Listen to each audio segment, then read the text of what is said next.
अरे बस इतनी लोग आए?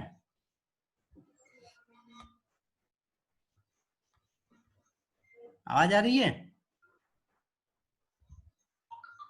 Yes sir.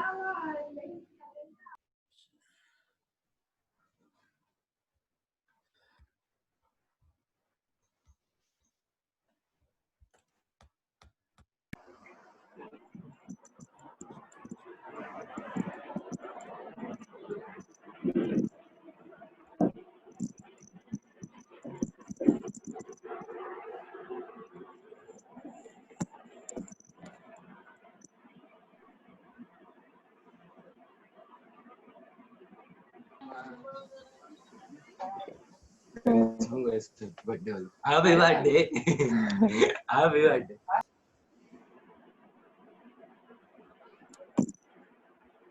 कामिनी आज फिर से लेट हो गई थी।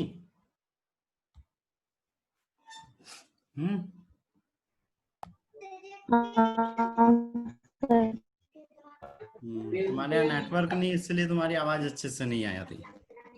चलो ठीक है, और 2-3 लोग और बचे बस, बाकी हो गए। अच्छा आने दो सबको।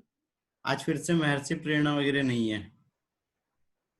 बोल दो उस दिन रहती है ये लड़की और बाकी दिन फिर गायब हो जाती है। या है? नहीं है। अरे ज्यादा हो गया टाइम, छोड़ो। ठीक है, आते जाएंगे, ऐड करते जाएंगे, आगे बढ़ते हैं। ऐसे में तो हमारा टाइम ही खत्म हो जाएगा और हम ऐड ही नहीं कर पाएंगे, पता चला।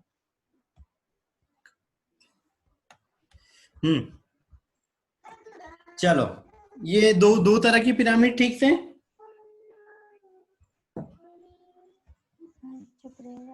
नैना ठीक थे? हाँ सर। चलो ठीक है। अब आगे, अब यहाँ पे आती है भैया ये थोड़ी सी कंफ्यूजन वाली चीज, लेकिन दरअसल इसमें याद रखना है कुछ चीजें। ठीक है।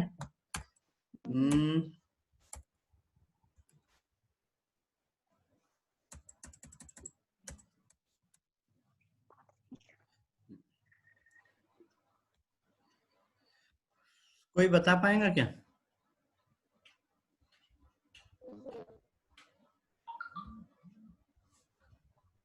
कोई बता पाएगा क्या ये क्या है?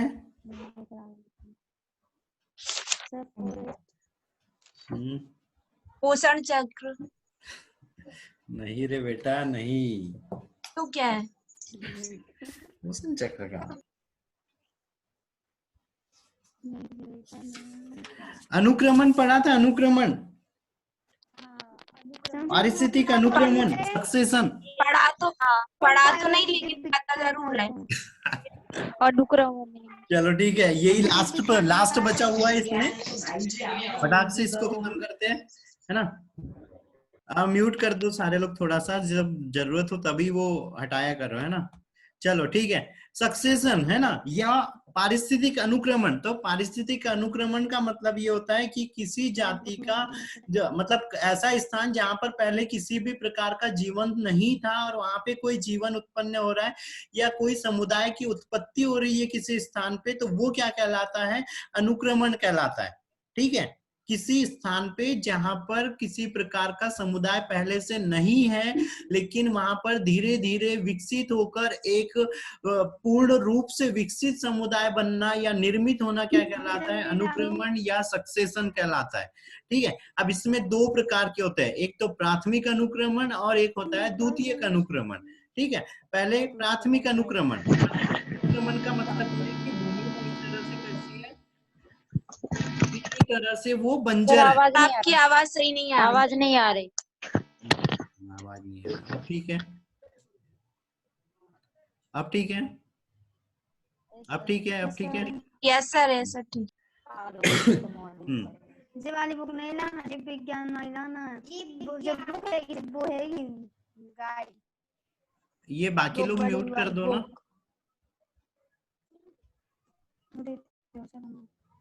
सारे लोग अपना माइक म्यूट करो।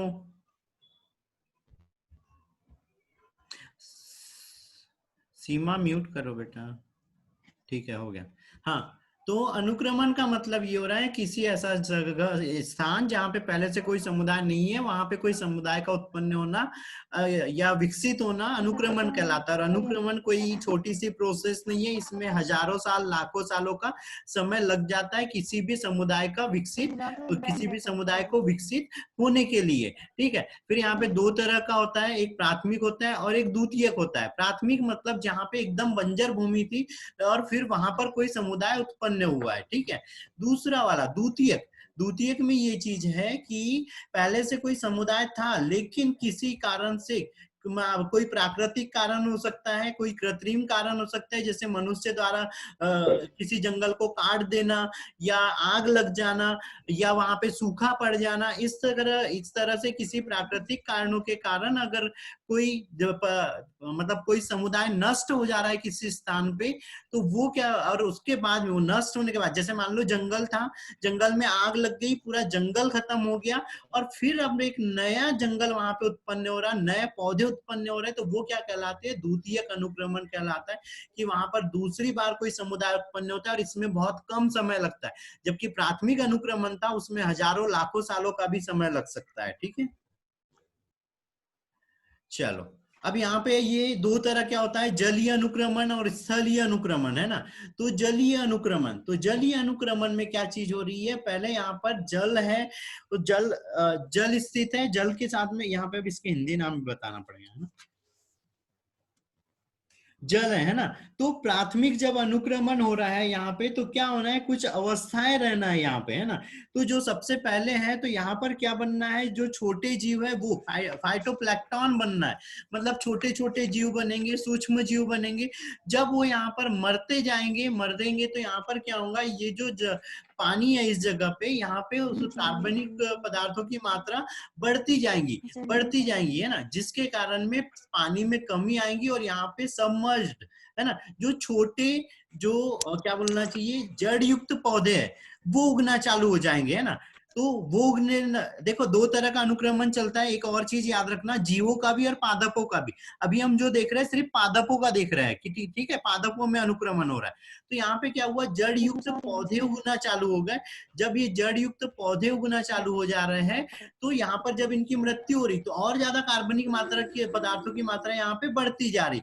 उसके बाद आती है submerged free floating plant stage, मतलब जड़ युक्त लेकिन स्वतंत्र रूप से तैरने वाले। यहाँ पे देखो जड़ युक्त पौधे हैं लेकिन कैसे है, ये स्वतंत्र रूप से तैर रहे हैं। तो इस तरह के यहाँ पे पौधे उगने लग गए। अब क्या हुआ, इनकी भी मृत्यु होने लगी और ये जो नीचे साइड में यहाँ तली में जो उग रहे थे, क्या हुआ बेटा? जो यहाँ पे तली में उग रहे थे, इन तक प्रकाश नहीं पहुंच पाएगा, तो ये जाति धीरे धीरे क्या होने लगी, नष्ट होने लगी। लेकिन इनकी मृत्यु के कारण यहाँ पे पानी गाढ़ा होने लग गया और अब दलदल जैसी कंडीशन आ गई और यहाँ पे जो जल था उसमें गाढ़ापन आके कार्बनिक पदार्थों की मात्रा बढ़ने लगी। अब क्या हो रही, यहाँ पे जो पौधे उग रहे हैं वो जड़ युक्त स्थिर, यहाँ पर कैसे थे, ये जड़ युक्त लेकिन प्लावक थे, मतलब स्वतंत्र रूप से तैर रहे थे। लेकिन अब क्या हो गया, रीड स्वाम्प स्टेज, इसमें क्या चीज हो रही कि जड़ युक्त लेकिन तैरने वाले, जैसे कमल का पौधा हो गया है ना, जलकुंभी हो गई, जड़ है, अंदर साइड जड़ है, स्थिर है, लेकिन उनका जो बॉडी है वो पूरी पानी के ऊपर तैर रही। जब इनकी मृत्यु होने लगेंगी तो ये वाले पौधे भी मतलब इनकी जब संख्या बढ़ने लगी यहाँ पे जड़ युक्त स्थिर पौधों की, तो ये जो जड़ युक्त प्लावक थे और ये जो स्थिर जल निमग्न पौधे थे, ये सब कैसे होने लगेंगे, नष्ट होने लगेंगे, क्योंकि यहाँ तक प्रकाश नहीं पहुंच पाएगा इनके कारण। अब क्या हो गया, ये मरने लगे यहाँ पे, तो और फिर से गाढ़ापन आने लगा, दलदल जैसी कंडीशन आ गई और यहाँ पे फिर से क्या होने लगा, कार्बनिक पदार्थ बढ़ गया, जिसके कारण नई जाति विकसित होने लग गई। तो अब यहाँ पर क्या हो रहा है, जो शाखीय पौधे है, मार्स मैडो स्टेज मतलब शाखा वाले पौधे, शाखित कोमल पौधे उगने लग गए, क्योंकि यहाँ पे जो मिट्टी होगी वो एक तरह से थोड़ी दलदली हो गई है ना, तो वो उगने लग गए। क्या इसके बाद में स्क्रब स्टेज, इसमें क्या चीज हुई, क्या बेटा? हेलो सर, किसी का माइक अनम्यूट है, म्यूट करवा दो। बेटा कौन है? कर दिया मैंने। दीक्षा है, दीक्षा। दीक्षा नहीं, ठीक है हटा दिया, कर दिया ठीक है। स्क्रब सर, स्टेज आपने हमारा ही किया है और कोई का है? नहीं, सबको कर दिया एक साथ।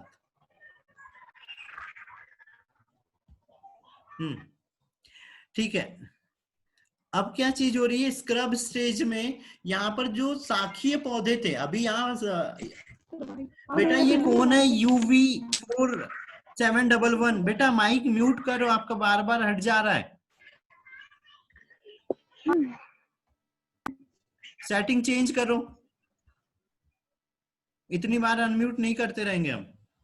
ठीक है, ये मार्स मेडो स्टेज के बाद में क्या आ रही है, स्क्रब स्टेज। इसमें क्या हो रहा है, अब झाड़ी, यहाँ पे एकदम कोमल पौधे थे, अब क्या हो रहा है, यहाँ पे शाखाओं वाले और बड़ी झाड़ियां उगने लगी।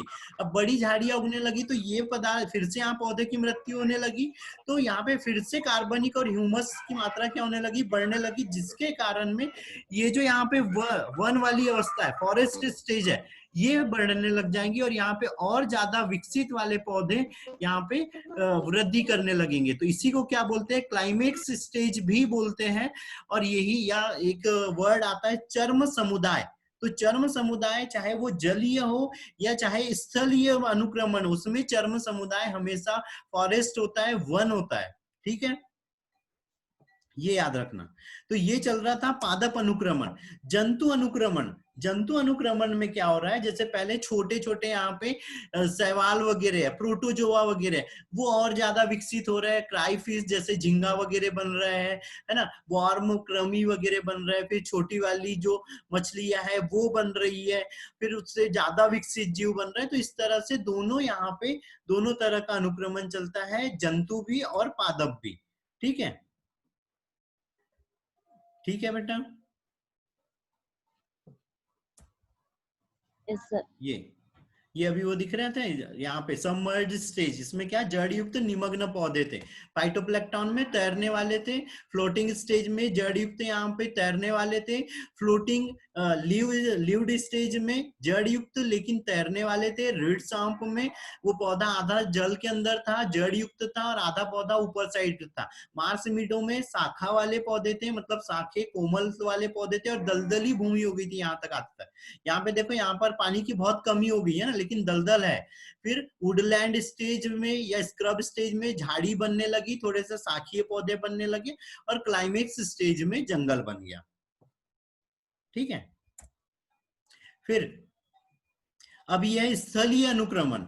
स्थलीय अनुक्रमण में क्या चीज हो रही है, डायग्राम अच्छे से दिख रहा है यहाँ पे, सर जो आपने चर्म बताया था ऐसा कुछ समझ में नहीं आया मुझे। चर्म समुदाय का मतलब ये है कि कोई जो समुदाय जो विकसित हो रहा है किसी जगह पे, वो अपनी उच्च स्तर के विकास पे होता है। तो जैसे मान लो पादप जगत की अगर हम बात करें और पादप जगत का विकास हो रहा है, तो वहां पे जब तक जंगल वाली अवस्था नहीं आ रही है, जैसे अगर मान लो साखी अवस्था देख रहे हैं हम या झाड़ी अवस्था, तो क्या ये उस पादप समुदाय का सबसे विकसित रूप है? सबसे विकसित रूप है क्या पादप जगत का? नो सर, उसमें नहीं बड़े है नहीं। पौधे, ये। बड़े वो पेड़ तो आएंगे। सबसे विकसित वाला कौन सा है? आवृत्त बीजी और अनावृत्त बीजी वाले है ना? तो जब तक वो अवस्थाएं नहीं आ जाती है, तब तक कोई समुदाय को हम यहाँ पे पूर्ण विकसित नहीं बोल सकते। तो चर्म समुदाय का मतलब यह है कि किसी अनुक्रमण के दौरान किसी समुदाय विकसित होते हुए उस अवस्था पे पहुंच गया जहां से अब उसका और ज्यादा विकसित होना संभव नहीं है। जैसे यहाँ पे ये फॉरेस्ट स्टेज आ गई, इसके बाद और क्या बन सकता है? खुद बताओ, कुछ बन सकता है क्या? No sir. नहीं बन रहा है। तो ये नहीं। सबसे विकसित अवस्था हो गई है ना। तो अनुक्रमण में ये चीज होती है कि कोई समुदाय एक निश्चित सीमा तक वृद्धि करता है। अब वो जिस सीमा तक वृद्धि करता है जहां पर वो सबसे ज्यादा विकसित होता है, वो वाली उसकी अवस्था क्लाइमेक्स स्टेज कहलाती है या चर्म अवस्था कहलाती है, और उस समुदाय को चर्म समुदाय बोलते हैं। ठीक है, ठीक है। जी सर। हाँ अब सर। सर अब जो अब साइनोबैक्टीरिया होता है ना, क्या? वो भी प्राथमिक अनुक्रमण है क्या? साइनोबैक्टीरिया। साइनोबैक्टीरिया हम मोनेरा जगत का एक स्टार्टिंग मान सकते हैं। मोनेरा जगत की स्टार्टिंग मान सकते हैं, लेकिन वो आदि जीव है। नहीं नहीं, देखो अगर हम जंतु की बात कर रहे हैं तो हमारा जो जंतुओं का विकास हुआ है वो कैसे हुआ है? वो कोएसर वेट वाले से हुआ था, है ना। पहले ऑर्की बैक्टीरिया बने, ऑर्की बैक्टीरिया में फिर साइनोबैक्टीरिया बने, उनमें और ज्यादा परिवर्तन होते गए। अगर उनमें बैक्टीरिया वाली कंडीशन नहीं आई थी और वो सिर्फ कोएसर वेट थी, तो वो जेली लाइक, जैसे हमने पोरीफेरा वर्ग देखा था, पोरीफेरा वर्ग सबसे निम्न वर्ग है जंतु जगत का, तो वो विकसित हुआ। उसके बाद में फिर क्या स्लेंट्रेटा हुआ, है ना। तो इस तरह से विकास हुआ है वहां पे। तो हाँ, हम उसको उधर में, उसको चर्म समुदाय में नहीं बोल सकते, उसको हम स्टार्टिंग में बोल सकते हैं कि जंतु का जो प्राथमिक अनुक्रमण है उसके अंतर्गत उसको बोल सकते हैं, है ना। जो विकसित है वो क्या है? वर्टिब्रेटा है ना, कशेरुकी है। ठीक है, ठीक है बेटा कविता। Yes sir, yes. ठीक है, अब यहाँ पे आता है, ये क्वेश्चन भी है तुम लोगों के 12th वगैरह वाले जो है उन लोगों के लिए है कि एक नग्न चट्टान, मतलब जिसके ऊपर कुछ भी नहीं है, उस चट्टान के ऊपर एक समुदाय का विकास समझाओ, है ना। और यहाँ पे अभी अब ऑब्जेक्टिव वगैरह भी आते हैं कुछ, है ना, ये चीज भी देखना। तो यहाँ पे ये देखो, यहाँ पर क्या हो रही है, सबसे पहले एक चट्टान है ना, जिसके ऊपर भी किसी तरह का कोई समुदाय या किसी भी तरह का यहाँ पे कुछ भी जीवन जैसी चीज नहीं है। लेकिन कहीं से कोई बीजाणु आया, बीजाणु आके यहाँ पर रहा, जब उसके अनुकूल परिस्थिति आई तो वो क्या होने लगा? विकसित होने लगा। जब विकसित होने लगा तो यहाँ पे क्या बना? Lichen stage I. ठीक है, उसके बाद में मेरे को एक मिनट यहाँ पे, ठीक है, हिंदी, हाँ ठीक है, लाइकेन स्टेज आई, है ना। और ये लाइकेन स्टेज क्या थी? क्रस्टोज लाइकेन अवस्था थी, है ना। कि यहाँ पर अब जो थे वो लाइकेन कैसे थे? इसकी सतह पर थे, जिनके अंदर में जल धारण करने की क्षमता बहुत कम थी, लेकिन प्रकाश संश्लेषण ये कर सकते थे और इनकी जीवन अवधि भी कम थी। अब क्या होते गए? ये विकसित हुए, लेकिन साथ में मृत्यु भी होते गई, तो जिसके कारण इस चट्टान के ऊपर कार्बनिक पदार्थों की मात्रा बढ़ने लगी, ह्यूमस जैसा पदार्थ बढ़ने लगा। और यहाँ पर अब दूसरी अवस्था आई, फोलियोज लाइकेन अवस्था। अब फोलियोज लाइकेन अवस्था, जैसे अपन एक काई देखते हैं, काई, दीवार के ऊपर काई जम जाती, तो इस चट्टान के ऊपर क्या हुई? वैसे काई जैसे जम गई। अब जिसके कारण क्या होने लगा? यहाँ पे वो जो बन रहे थे ये क्रस्टोज लाइकेन, ये थोड़े से और ज्यादा स्पंज जैसे थे, और इनकी जो जल धारण क्षमता थी वो और ज्यादा थी, है ना। ज्यादा टाइम तक ये जल को अवशोषित करके रख सकते थे, इनकी जीवन अवधि इधर यहाँ ये क्रस्टोज लाइकेन से ज्यादा जीवन अवधि थी ये फोलियोज लाइकेन की। तो ये और टाइम तक विकसित रह सकते थे। अब इनकी मृत्यु हुई तो यहाँ पे ह्यूमस वगैरह की मात्रा या कार्बनिक पदार्थों की मात्रा और ज्यादा बढ़ने लगी, जिसके कारण क्या होने लगा, यहाँ पे अपघटन होने लगा, और अपघटन के कारण इस चट्टान में चट्टान टूटने लगी, उसमें दरारें पड़ने लगी, है ना। और ये जो फोलियोस लाइकेन अवस्था है, इसमें हल्की हल्की जड़ें भी विकसित होने लगी, है ना, जिसको हम रोजॉइड बोलते हैं, वो उस तरह की जड़ें बनने लगी और उस चट्टान में धंसने लगी, जिसके कारण चट्टान के टुकड़े होने लगे। अब क्या होता है, जब ऐसा बहुत लंबा टाइम, अब ये जो लंबा टाइम चला, यहाँ पे ये कोई 1-2 हफ्ते का टाइम नहीं चला, ये क्या हो गया, हजारों सालों का टाइम चला। अब यहाँ पर क्या हुई, जब ये चट्टान टूटने लगी और ज्यादा यहाँ पे ह्यूमस की मात्रा बढ़ने लगी, तो यहाँ पर तीसरी अवस्था आ जाती है, मॉस स्टेज आ जाती है। और यहाँ पे अब यहाँ पे जो मॉस जैसे पौधे, जैसे हमने फ्यूनेरिया का देखा होगा, फ्यूनेरिया का पौधा कैसे रहता है, ये जैसे ये हुआ तो यहाँ और यहाँ पे उसका एक बीजाणु रहता है, एक पत्ती यहाँ से बनी रहेंगी, एक पत्ती यहाँ से, और इसमें कुछ जड़ें बनी हुई रहती है, ठीक है। तो ये क्या होगी, मॉस अवस्था। वो दीवार पे देखा है काई उगती है, तो वो एक छोटे से ऐसे यहाँ पे ये गोल गोल जैसा ऐसा कुछ उगता है और हम ऐसे रहता है, देखे ऐसा दीवार पे काई उगती है तो बारिश के टाइम में ऐसा कुछ डिजाइन देखा है ना। हाँ तो देखिए सर। ये क्या थे, वो मॉस थे, फ्यूनेरिया, है ना। तो मॉस वाले पौधे उगने लगे। अब क्या हुआ, जब ये उगने लगे तो ये जो फोलियोस लाइकेन थे, वो मान लो यहाँ से सतह है और वो यहाँ पर है, जब ये बहुत सारे मॉस वाले पौधे उगने लगे तो इनके ऊपर प्रकाश वगैरह आ पा रहा है क्या, नहीं आ पा रहा, तो इनकी मृत्यु होने लगी और ये जाति खत्म हो गई और मॉस वाली जाति यहाँ पे अब उगने लग गई। जब ये मरने लगे तो वो चट्टान और ज्यादा टूटने लगी, और ज्यादा वहां पे कार्बनिक पदार्थों की मात्रा बढ़ने लगी, ह्यूमस की मात्रा बढ़ी, तो उसके कारण क्या हो गया, अब यहाँ पे जो मिक्स हर्ब है, मिक्स हर्ब का मतलब जो छोटे शाखीय पौधे वो विकसित होने लगे। तो ये जो मॉस वाले पौधे थे ये भी नष्ट होने लग गए इन पौधे के कारण।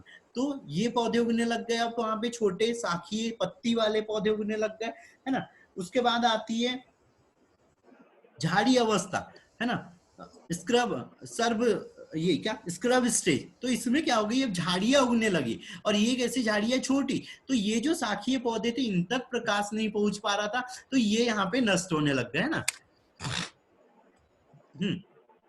अभी छोटी शाखा है, अब यहाँ पे क्या हुई, और थोड़ा सा विकास हुआ, और थोड़ा सा, और यहाँ पे और बड़े पौधे उगने लगे, तो ये जो छोटी जातियां थी ये धीरे धीरे नष्ट होने लगी, और यहाँ पे बड़ी झाड़ियां और शाखा वाले पौधे उगने लगे, ठीक है। यही क्या है, यंग फॉरेस्ट था, मतलब एक युवा जंगल था जो अब विकसित होने वाला है।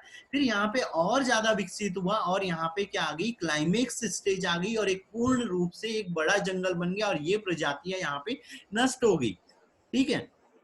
अनुक्रमण ये कहता है, ठीक है। लेकिन हमने जंगल देखा है, जंगल में ऐसी चीज होती है क्या कि सिर्फ बड़ी वृक्ष है, छोटे नहीं है, हाँ, दोनों टाइप के रहते दोनों टाइप के रहते हैं। ये जो हम यहाँ पे बोल रहे हैं, ये क्रस्टोस लाइकेन और फोलियोस लाइकेन ये भी उपस्थित रहते हैं।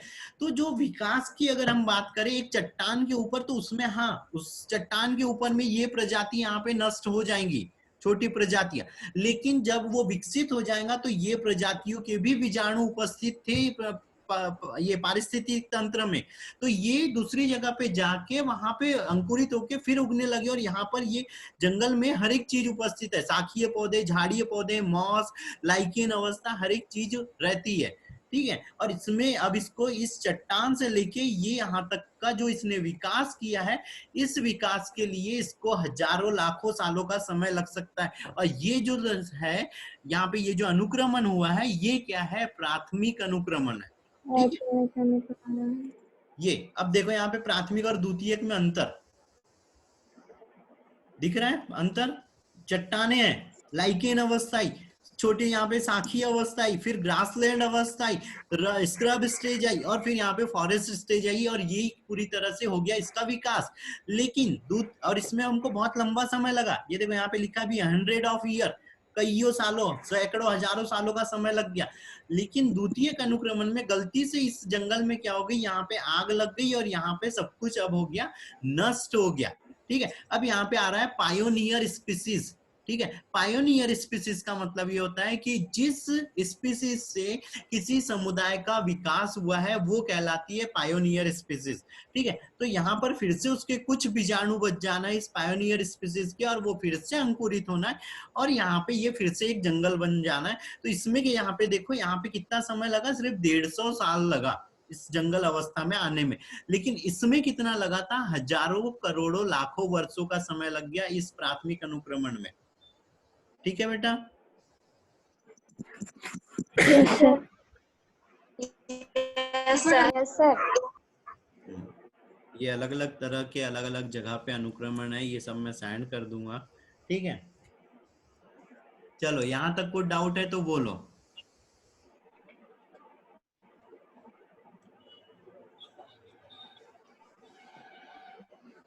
है डाउट? नहीं है? अच्छा चलो ठीक है। एक और चीज बोल रहा था, अपने जो भी फ्रेंड वगैरह है ना, उन लोगों को, ज्यादा से ज्यादा लोगों को हमारी ये क्लास की जो हमने वो लिंक और आईडी पासवर्ड दी है वो थोड़ा सा और ज्यादा शेयर करो, ताकि यहाँ पे हम कम से कम 50 तक की संख्या को बढ़ा पाए, है ना? सुन रहे हैं सारे लोग? हाँ सर। सर थोड़ा सा और अपने फ्रेंड लोगों को ऐड होने के लिए बोलो, जुड़ने के लिए बोलो। दूसरी चीज ये है कि जो इधर बैतूल डिस्ट्रिक्ट वाले हैं वो लोगों के लिए, कि अगर सब कुछ, ये कोरोना वाली कंडीशन है, अगर सब कुछ सही रही तो 1 जुलाई से क्लास स्टार्ट करूंगा यहाँ पे इंस्टीट्यूट पे, कनक श्री एजुकेशन इंस्टीट्यूट में, और उसमें जो नीट के लिए जो 26-27 दिन मिल रहे हैं उसमें रिवीजन भर करवाऊंगा, और उसके जस्ट 26 मतलब 1 अगस्त से रेगुलर क्लास चालू करेंगे नीट जीएनएसटी के लिए, लेकिन 2021 वाली नीट और जीएनटी के लिए। ठीक है, और जो नॉर्मल जो 11th-12th वाली बायो है उसकी क्लास चालू, उसकी भी क्लास वही जुलाई से, अगर सब कुछ माहौल सही रहता है तो उस टाइम से चालू हो जाएंगी। 9 से 12th तक के सारे सब्जेक्टों की क्लास रहेंगी इस बार। तो अपने जो भी जानकारी वाले हैं उन लोगों को ये चीज बता देना है। ठीक है? Okay sir. हाँ, दूसरी चीज ये कि जो नीट और जीएनएस, होंगे। हाँ पेपर होंगे ना बेटा, तुम्हारे होंगे, जुलाई में होंगे। वैशाली बोल रही थी, है ना? पेपर होंगे, 12th वालों के पेपर होंगे। ठीक है, और एक चीज, क्या? नहीं सर, मैं सिखाऊं, मैं बोल रही। हाँ बोलो ना। हमारे जीएनटी के पेपर होंगे, लेकिन अभी उसके फॉर्म नहीं निकले, कब निकलते हैं पता नहीं बेटा, जब निकलेंगे तब भरना और तब एग्जाम देना। ठीक है, तो वो वाली रेगुलर क्लास चालू होंगी। साथ में एक और चीज बता दूं कि फीस, है ना, फीस सारी जगह से बहुत कम है, बैतूल से भी हाफ फीस रख रहे हैं हम लोग, है ना, 1 ईयर की। चलो ठीक है,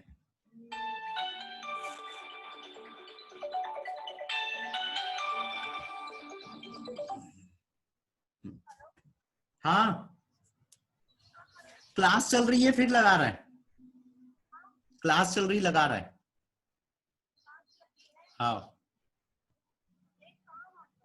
हाँ तो फिर ये नेट कनेक्शन हट जाए ना, फिर लगाऊं?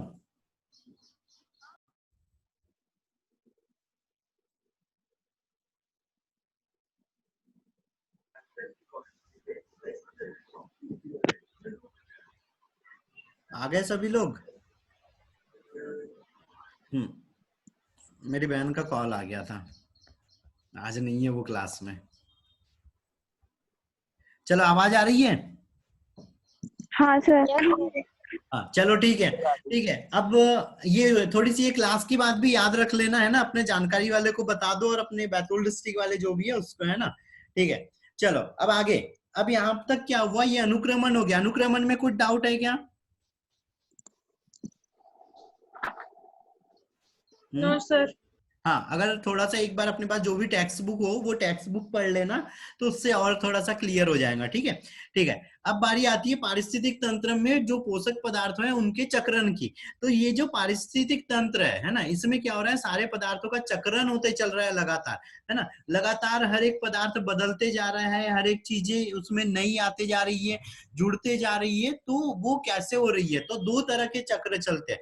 एक तो गैसीय चक्र चलता है। गैसीय चक्र में क्या चीज हो रही है, गैसों का एक्सचेंज हो रहा, गैसों की साइकिलिंग हो रही। दूसरा चलता है औषधि चक्र। औषधि चक्र मतलब क्या हो रहा है, जो पोषक पदार्थ हैं जिनका वायुमंडल से कोई लेना देना नहीं होता है, जो वायुमंडल जिसमें शामिल नहीं होता है, वो वाला चक्र क्या कहलाता है, औषधि चक्र कहलाता है। और इसमें अधिकतर जो चीज शामिल होती है वो चट्टानें शामिल होती है, ठीक है, या भू प्रॉपर्टी के ऊपर चलता है ये, है ना, जो अर्थ की जो ऊपरी लेयर है उसके ऊपर चलता है। और गैसीय चक्र में जलमंडल भी शामिल होता है, स्थलमंडल भी शामिल होता है और वायुमंडल भी शामिल होता है। और मेन जो होता है वो क्या रहता है, वायुमंडल रहता है। जैसे अब यहाँ पर तुम लोगों को ये क्या दिख रहा है, कार्बन चक्र दिख रहा है। तो कार्बन चक्र में क्या चीज हो रही है, इंडस्ट्री वगैरह से या जो अंदर साइड में कोल वगैरह है, ऑयल वगैरह है, वो सब अगर जल रहा है तो भी क्या निकल रही है, कार्बन डाइऑक्साइड निकल रही। कोई जीव रेस्पिरेशन कर रहा है तो भी यहाँ पे कार्बन डाइऑक्साइड निकल रही। जलीय जीव रेस्पिरेशन कर रहा है तो भी यहाँ पे कार्बन डाइऑक्साइड निकल रही है ना।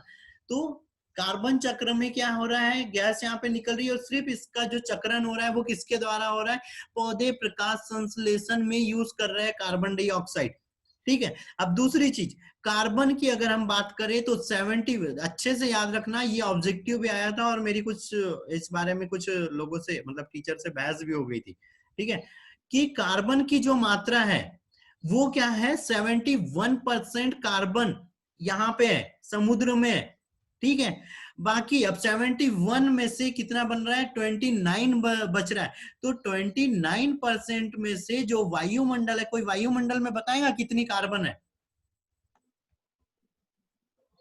0.033% है, ठीक है। मतलब ये 0.03 पकड़ लो तो भी ये बहुत कम है। और जो यहाँ पे है समुद्र, इसके अंदर में क्या है, 71% है, क्योंकि भाई जब समुद्री एरिया ही बड़ा है वहां पे, तो वहां के जो जीव रहेंगे, जैसे हमने जैवभार का पिरामिड देखा, जलीय वालों का उल्टा बन रहा है ना, समुद्री जीव ज्यादा जैवभार है, तो जो कार्बन है वो ही उससे ही बना हुआ है सारा, है ना। तो जो जीवधारी है वहां पर कार्बन क्या होना है, ज्यादा है। पादप जगत अगर हम देखें तो भी वो पौधे भी क्या है, बहुत ज्यादा है समुद्र में। अगर हम वहां पे एल्गी की बात करें, अगर हम वहां पे शैवाल वगैरह की बात कर लेते हैं, अभी स्थिर पौधे, निमग्न पौधे, इनको सबको छोड़ दो, तो शैवाल ही बहुत ज्यादा है, डाइटम्स बहुत ज्यादा है ना, तो उसके अंदर में बहुत कार्बन है ना। तो 71% यहाँ पे है, 0.03% सिर्फ कार्बन वायुमंडल में है। अब इसका जो बचा, कितना बच गया, अब अगर मान लो यहाँ पे 29 पकड़ लो, है ना, 29% अगर यहाँ पे कार्बन बचा हुआ है, तो ये जो स्थलीय जीव है, स्थलीय जीव बनाते जीवों के अंदर में उपस्थित है, जैसे पौधे हो गए, जंतु हो गए, उसके रूप में, है ना। और अगर हम इसको भी अगर और ज्यादा यहाँ पे डिवाइड करें तो यहाँ पर क्या हो रहा है, जो 10% है, इस 29 में से भी 10% यहाँ पे गैस, ऑयल, पेट्रोलियम, कोल, कोयला इसके अंदर में है, ठीक है। मेरे एक्सेलेंस स्कूल में मेरी टीचर थी, उनने वो कर दिया था थोड़ा सा कि भैया, वो बोले कि ये कोयला खदान के अंदर सबसे ज्यादा कार्बन उपस्थित है। तुम लोगों को लग रहा है किसी को कि ये सिर्फ इस कोयले के अंदर में कार्बन सबसे ज्यादा उपस्थित है? नहीं। सबसे ज्यादा मात्रा क्या है, समुद्र की मात्रा है भाई, तो समुद्र में हाँ, समुद्र में है ना। तो ये चीज याद रखना है ना। दूसरी चीज, कार्बन एक ऐसा तत्व है जो जीवन की उत्पत्ति का मेन कारण बना, जिसके कारण से ही आवाज नहीं आ रही। अब आ सर रही है, आवाज नहीं आ रही सही अब आ रही है, अब आ रही है। हाँ कार्बन हाँ की सर। ये चीज याद रखना कि कार्बन ही एक ऐसा तत्व था जिसके कारण में पृथ्वी पर या कहीं पर भी अगर जीवन की उत्पत्ति अगर संभव रहेंगी तो वो कैसे रहना, अगर वहां कार्बन है तो ही, जैसे अपन क्या बोलते हैं, जल, है ना, कि पानी है तो ही जीवन की उत्पत्ति संभव है, यही बोलते हैं ना। Yes sir.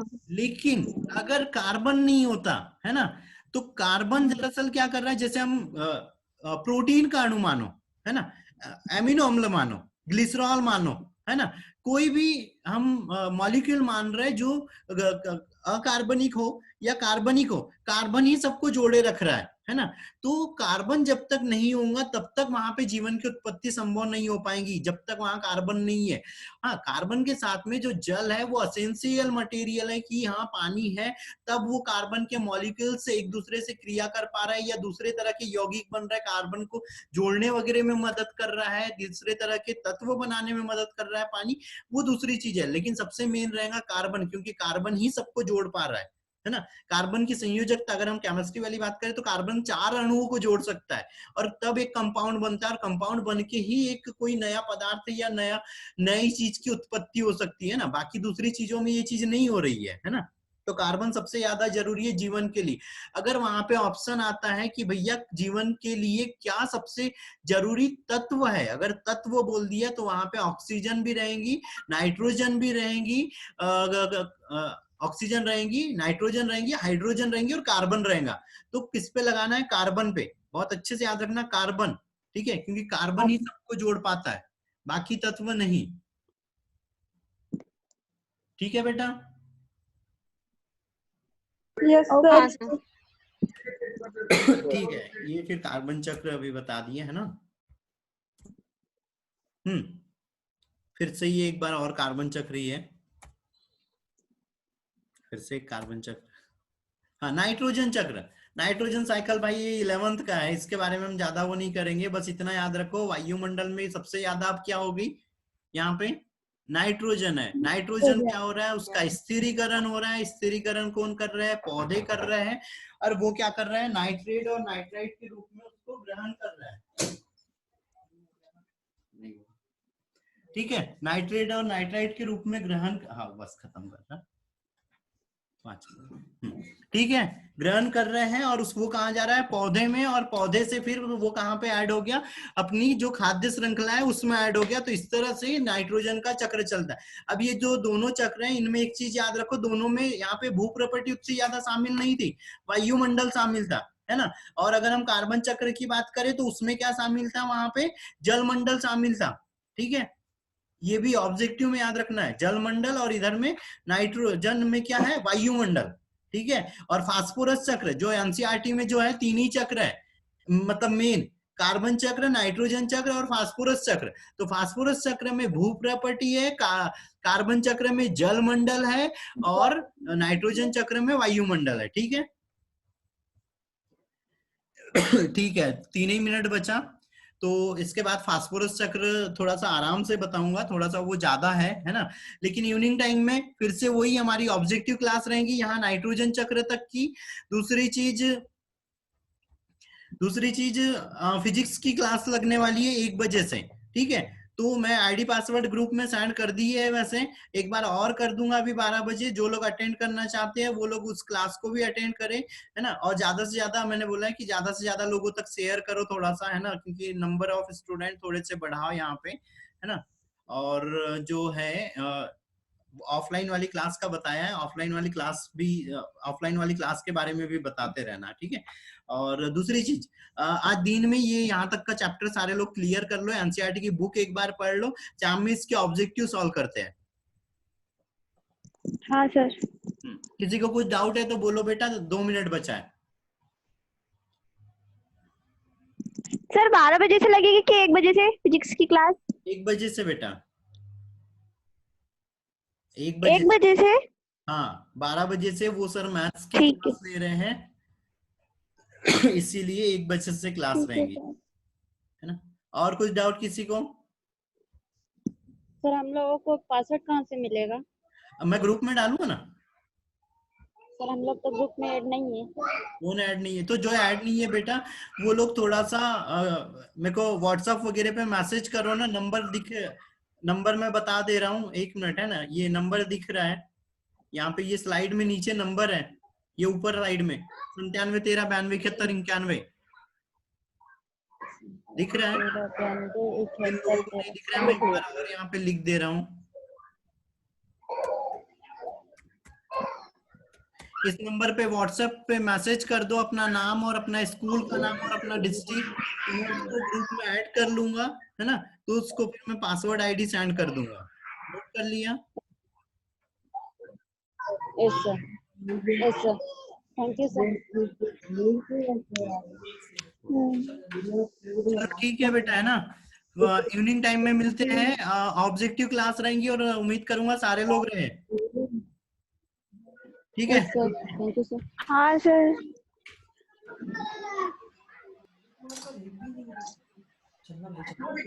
करूं?